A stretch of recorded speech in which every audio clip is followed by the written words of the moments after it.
control it. What is interesting for me about the officers and the soldiers who were sent to the Philippines for the Philippine-American War is that one of the ways of recruiting young soldiers was also to ask those who had served during what was called the Indian Wars. Those who served in any of the Indian Wars would be welcomed for this new war because they were seen as experts, because they knew how to kill savages. And this was a very common way of understanding what was called the Philippine insurrection. The Philippine insurrection was a continuation of the frontier for many of the officers and soldiers. And so it was very common for American soldiers to say, the only good Filipino is a dead Filipino. This statement actually would carry on during the Mindanao Wars, or what was called the Moro Wars, which happened after 1902. U.S. expansion overseas.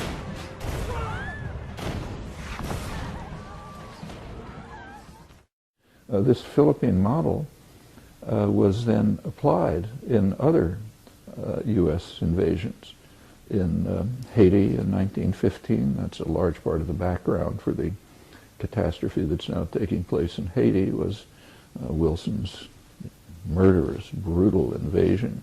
In fact, some of the same people. The commander in Haiti was Colonel Waller, a racist thug who had just come from the Philippines. Marines were guilty of all kind of war crimes there, which were even publicized, and then did the same in Haiti. Also very racist. In Haiti, it was just niggers, doesn't matter. The State Department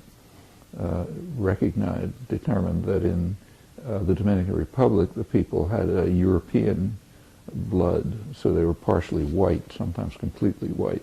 While in Haiti, the rest of the island, they were pure nigger, an inferior race, so you could do to them anything you wanted, like the Filipinos. And goes on in Nicaragua, other invasions which left National Guards, brutal National Guards, modeled on the Philippine constabulary. In 1902, when then Theodore Roosevelt said that the Philippine-American War, they never used the word Philippine-American War, the Philippine insurrection was over, that because they had captured Aguinaldo. When that happened, when Theodore Roosevelt basically said, mission accomplished in 1902, what actually happened was that the Philippine-American War went on longer than that. It became a guerrilla war because Filipinos continued their resistance to American rule. And of course, this was even more complicated in Mindanao. Mindanao had never been colonized, had never been controlled by the Spanish, and it was not controlled by the Americans either, not until the Bates Treaty. The Americans used also a variety of weaponry, new weaponry that the Spaniards didn't have, and new tactics also, including political negotiations as a means of holding off the Muslims in the meantime, that the Americans were busy fighting other insurgents in other parts of the Philippines. In fact, the Bates Treaty was used precisely for this purpose. The Bates Treaty was used to temporarily pacify the Muslims on the assumption that the Americans would recognize Muslim autonomy. But what the Bates Treaty did was to allow American troops to be redeployed from the Muslim areas to other parts of the Philippines, like in Luzon, in which the Philippine revolutionary forces were still waging a very active insurgency against the American troops. So that was a primary ploy by the Americans. And when the Philippine revolutionary forces in Luzon had been defeated, then the Americans felt free to abrogate the Bates Treaty. They no longer needed that treaty because now they no longer need to redeploy their forces in Luzon because now they could bring them back to Mindanao and suppress any Muslim insurgency. There were two instances in which this was manifest. One was the massacre at Budjaho, and the other one was the massacre at Budbagsak. These were two instances characterized by massive use of force by the Americans against the Muslim resistance fighters and their family members, which for all intents and purposes were non-combatants like women and children and the elderly. Theodore Roosevelt sent a congratulatory telegram to General Wood in which he praised the bravery and heroism of the American forces, knowing that these American military forces had just slaughtered men, women, and children.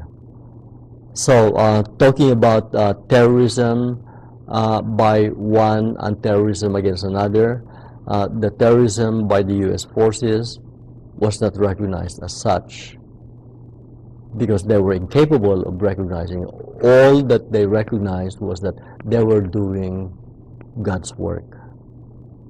You write in the introduction to A Young People's History of the United States, over the years some people have asked me, do you think that your history, which is radically different than the usual histories of the United States, is suitable for young people? Won't it create disillusionment with our country? Is it right to be so critical of the government's policies? Is it right to take down the traditional heroes of the nation like Christopher Columbus, Andrew Jackson, Theodore Roosevelt?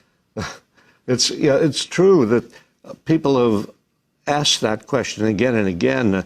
Should we tell kids that Columbus, whom they have been told was a great hero, that Columbus mutilated Indians and kidnapped them and killed them in pursuit of gold? Should we tell people that Theodore Roosevelt, who is held up as one of our great presidents, was really a warmonger who loved military exploits and who congratulated an American general who committed a massacre in the Philippines? Should we tell young people that? And I think the answer is we should be honest with young people. We should not deceive them. We should be honest about the history of our country. And we should be not only taking down the traditional heroes like Andrew Jackson, Theodore Roosevelt, but we should be giving young people an alternate set of heroes. Instead of Theodore Roosevelt, tell them about Mark Twain. Mark Twain everybody learns about as the author of Tom Sawyer and Huckleberry Finn, but when we go to school, we don't learn about Mark Twain as the vice president of the Anti-Imperialist League. We aren't told that Mark Twain denounced Theodore Roosevelt for approving this massacre of the Philippines. The very famous massacres, what were called the Budajao and Budbagsak massacres, which Mark Twain wrote very satirical critiques of. The kind of brutality that was exhibited by U.S. soldiers there was really not unknown or unlike the brutality that was shown by U.S. soldiers in the previous wars that they had fought in. So there is a connection between wars domestically and the wars fought abroad. Come on, fire! Hey, Roger. Keep shoot. Keep shoot. Bushmaster, two things. We need to move time now. All right, we just engaged all 8 individuals. I want to give you a number.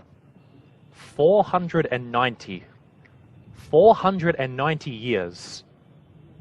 Could you imagine how long 490 years is? This is almost half a millennium. This is almost 5 centuries. This is a very long time, we would agree. The Muslims in Mindanao, the Muslims in the southern Philippines, have been fighting for their freedom for 490 years. When we talk about, for example, Afghanistan, we're talking about 10 years. Iraq, even less. Palestine, we're looking at maybe 60 years. That's 400. Mindanao, 490 years. I'm not going to blame anyone, but this is shameful that we as Muslims are not aware of the situation of our brothers and sisters in the Philippines. The history of Islam in the Philippines is very vast. So the Philippines, for those who don't know, it's a group of islands. There are 3 main groups of islands. You've got Luzon in the north, the Visayas in the middle, and Mindanao in the south. Until there was a Muslim, his name was Karim al-Makhtoum. Karim al-Makhtoum was the first one to bring Islam into what we know today to be the Philippines. And he went to an island which is called Tawi-Tawi. This is in the year 1380. Before the 490 years you said that they were... Yes, this is before those 490 years. Now we're going back to the year 1300.